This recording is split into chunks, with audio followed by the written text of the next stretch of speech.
Welcome to Care House of Oakland County. We thought that since we can't bring you here for a tour, that we would give you one virtually today.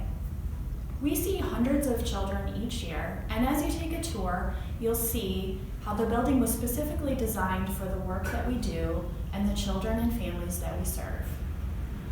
I wanted to share with you the story of one girl who came to Care House. Her name is Grace. She's 12 years old, and she lives in Troy, Michigan. Grace is a fiend for soccer. She loves it dearly, she plays it all the time, and she got interested in it because her dad was so interested in soccer as she was growing up. When Grace was 6, she began to play soccer with her dad, and she eventually joined a team and started playing, and her dad coached. He was very involved, and they were really, really close. When Grace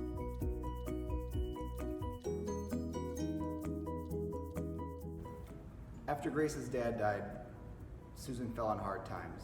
They didn't have any family in the area, and they moved into a small apartment.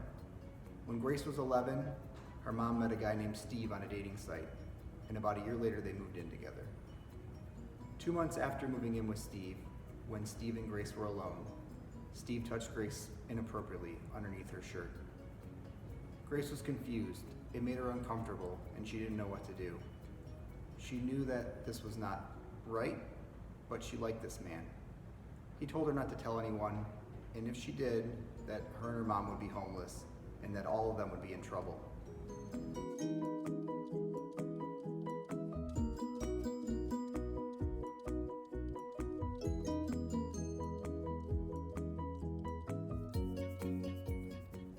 As things escalated, Grace felt more and more helpless, and she didn't know what to do.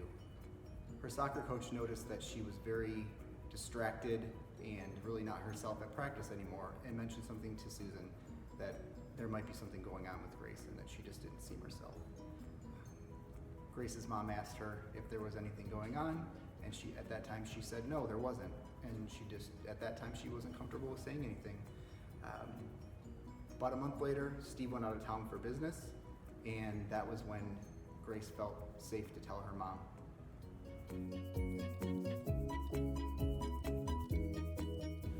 Thankfully, Grace's mom believed her right away and called the police. The police contacted us and set up a time for Grace and her mom to come to Care House.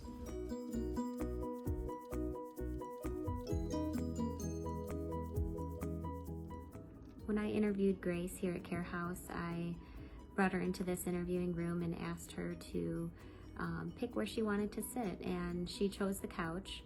She tucked herself into the corner of that couch, put her knees up, and put her face into her knees, and was really reluctant to talk at first. So I started by building a rapport with her and asking her about things that she liked to do for fun, and she talked a lot about how she loved playing soccer and what she used to love about soccer, and talked about her friends and her coach, and I talked with her a lot about that, and she told me about games that she enjoyed. And when we got to a point that I felt like she was a little more comfortable, I asked her the reason that she came here today, and she ended up describing what happened. She told me about Steve and talked about what Steve was doing to her body. She described that he started by putting his hands under her shirt, and then progressed to touching her vagina, and then having her do touches to his body.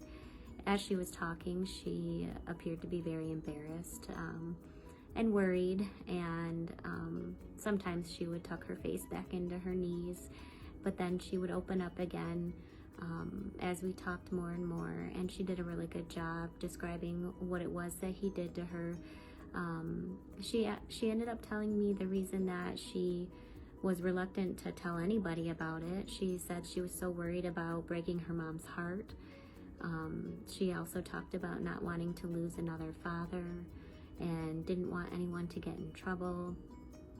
And I listened to her, and her and I talked a little bit longer, and before we left the interviewing room, I made sure to bring her to a really comfortable place again emotionally, and I asked her again about soccer, and I also asked her what she was going to be doing later that day, which she actually had plans to hang out with a friend that day.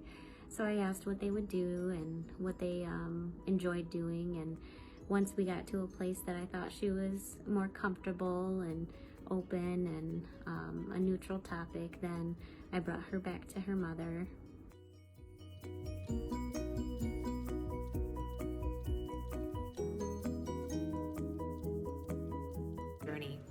I was able to contact Susan, Grace's mother, to set up a meeting to understand her concerns and goals for Grace during the therapy process.